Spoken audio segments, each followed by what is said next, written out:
नौजवान था और यतीम भी था। शौक बन गया दीन पढ़ने का। मोहल्लेदार इलाके वाले कहने लगे कहाँ से कमाएगा, ना बाप है, ना माँ है, ना घर है, कहाँ से। हजरत रूमी कहते हैं नौजवान ने जंगल में झोंपड़ी लगा ली। वहां वो सुबह मदरसे जाता, शाम को जंगल में रहता, वहां अल्लाह अल्लाह करता, सबक याद करता। एक दिन बादशाह की बेटी रास्ता भूल गई, जंगल में आई सहेलियों के साथ, बॉडीगार्ड भी साथ थे पर रास्ता भूल गई। खोती खोती शाम हो गई, ऐसी खोई कि जब रात गहरी हो गई तो आके उस नौजवान के पास रुकी और चिल्लाने लगी। शेर के दहाड़ने की आवाज आती है, भेड़िए के बोलने की आवाज आती है। नौजवान अकेला, सहेलियां बिछड़ गई, गार्ड बिछड़ गए। कहने लगी मैं परेशान हूँ, मुझे जगह मिल जाएगी। नौजवान कहता मैंने शहजादी देखी और मुझे भी पता था कि घर एक ही है और आग को अंदर से दरवाजा भी बंद करना पड़ता है, जंगल जानवर भी आ जाते हैं। कहते मेरी छोटी सी कुटिया में, झोंपड़ी में वो आई, रो के कहने लगी सहारा कोई नहीं, अगर मैं पीछे निकलूंगी तो भेड़िए खा जाएगा।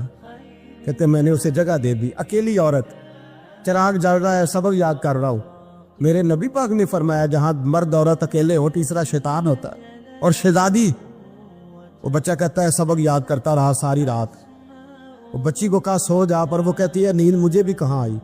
ऐसे मौकों पर नींद, सारी रात सबक याद करता। थोड़ी थोड़ी देर के बाद चिराग जलता तो उस पर उंगली रखता, हाथ जलता तो पीछे खींचने, फिर दूसरी उंगली रखता। थोड़ी देर के बाद जलता तो खींचने, हाथ सारा जल गया।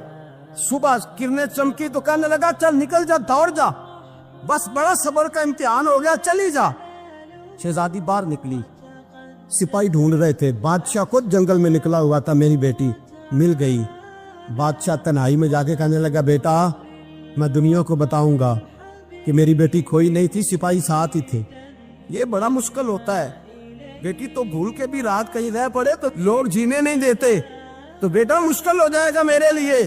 कहाँ थी? उसने कहा नेक नौजवान के पास। उसने कहा बेटा मैं तो तेरी बात मानूंगा पर दुनिया नहीं मानेगी। अगर उस नौजवान ने किसी को बता दिया कि तू उसके पास थी तो फिर लोग मेरा जीना मुहाल कर देंगे।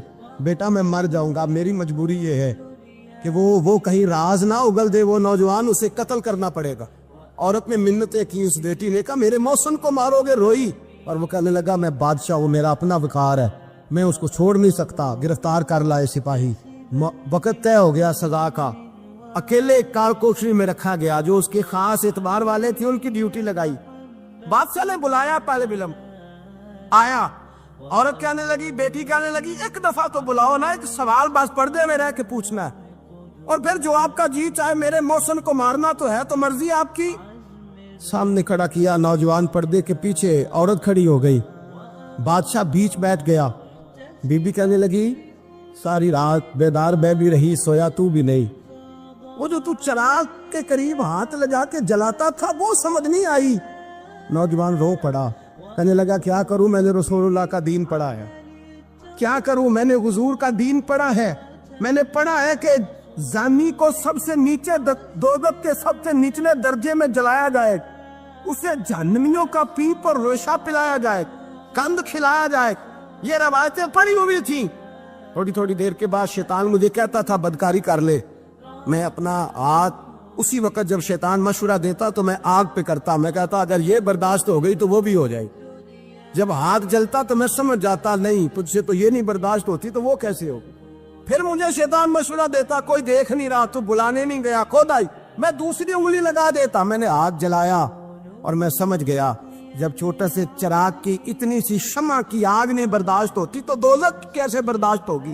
कहते मैं बाज आया। बादशाह ने ये कहानी सुनी, लफ्ज सुने तो चीख मार के रोया। कहने लगा तालिब इल्म तू तो मेरे नबी का सच्चा गुलाम है, और मेरे रसूल के जो सच्चे गुलाम होते हैं उन्हें फांसियां नहीं दी जाती, उन्हें तख्त पर बिठाया जाता है। अब तुझे सजा नहीं होगी, बल्कि मैं अपनी बेटी का निकाह तेरे साथ करूंगा और मेरे बाद इस सल्तनत का बादशाह भी तू ही बनेगा। अब वो नौजवान वहां नारे लगा रहा है, कहता लोगों तुम मुझे कहते थे दीन से क्या मिलता है, दीन से तो अल्लाह तख्त व ताज भी अता फरमा देता है। अगर नौजवान शर्मो हया वाले बन के रहे अल्लाह सारी इज्जतें दे देगा। देखे ना अल्लाह के फजल से इज्जत मिलती है, और जब कोई इज्जतदारों जैसा काम ही ना करे। एक बात और अर्ज करनी है पर वक्त थोड़ा रह गया।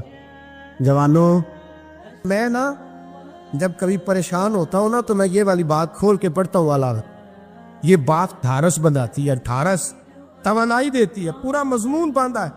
اعلیٰ حضرت کہتے ہیں بہروپیہ تھا, مداری, روپ بدل بدل کے دکھایا کرتا تھا, بادشاہوں سے انعام لیتا تھا. ایک دن اورنگزیب عالمگیر کے پاس آ گیا, کہنے لگا میں روپ بدلوں گا, اگر آپ پہچان نہ سکے تو میں انعام لوں گا. آپ نے فرمایا میں کوئی ایسے ویسا بادشاہ نہیں. کہا مجھے دھوکہ دینا مشکل ہے. کہا نہیں میں روپ بدلوں گا. حضرت اورنگزیب عالمگیر بڑے نیک بادشاہ گزرے, بڑے پرہیزگار. وہ بہروپیہ کہنے لگا میں روپ بدلوں گا, آپ نہیں پہچان سکیں گے. فرمایا چل جتنا تیرے اندر زور ہے لگا لے. حضرت نے اعلان کیا کہ میں نے فوجی بھرتی کر دے, 2 ماہ کے بعد ٹیسٹ ہوگا. وہ 2 مہینے دوڑتا رہا, رنگ روپ بناتا رہا. آیا ٹیسٹ دینے, 2-3 سپاہیوں کا امتحان لیا. اس کی باری آئی تو 10 روپے دیے.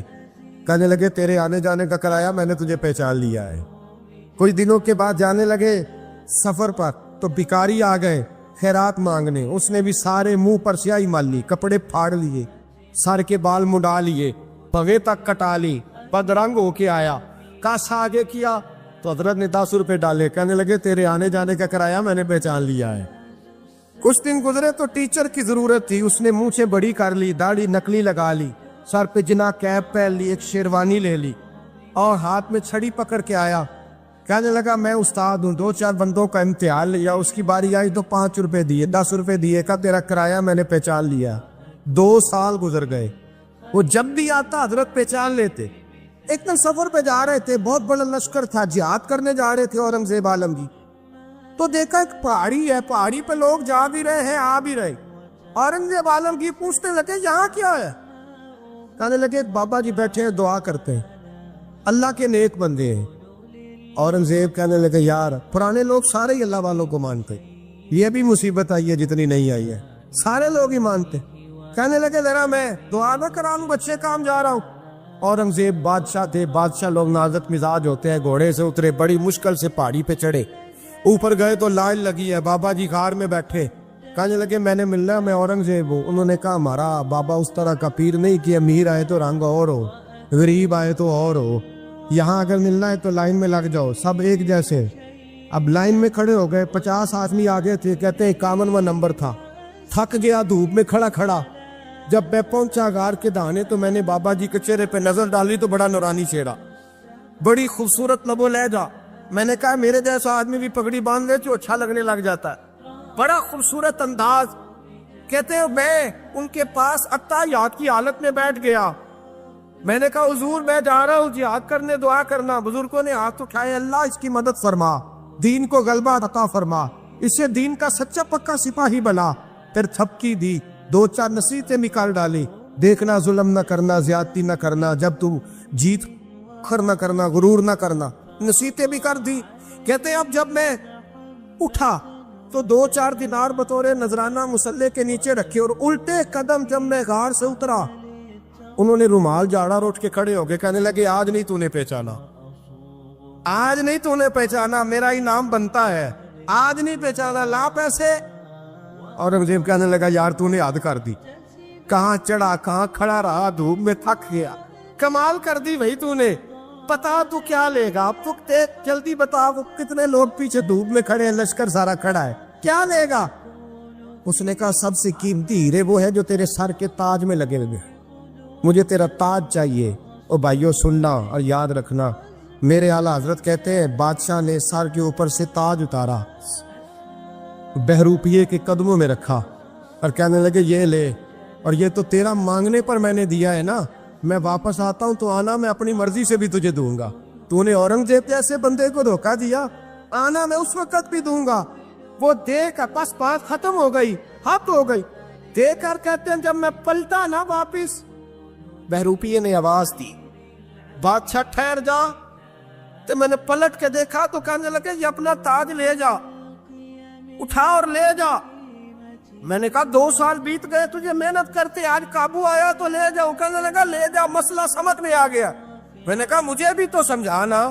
کہتے ہیں وہ پھوٹ پھوٹ کے رویا, اس کی آنکھیں برس پڑی, سیلاب کی طرح آنسو بہہ نکلے, تڑپا, اور لوگ کہنے لگا بادشاہ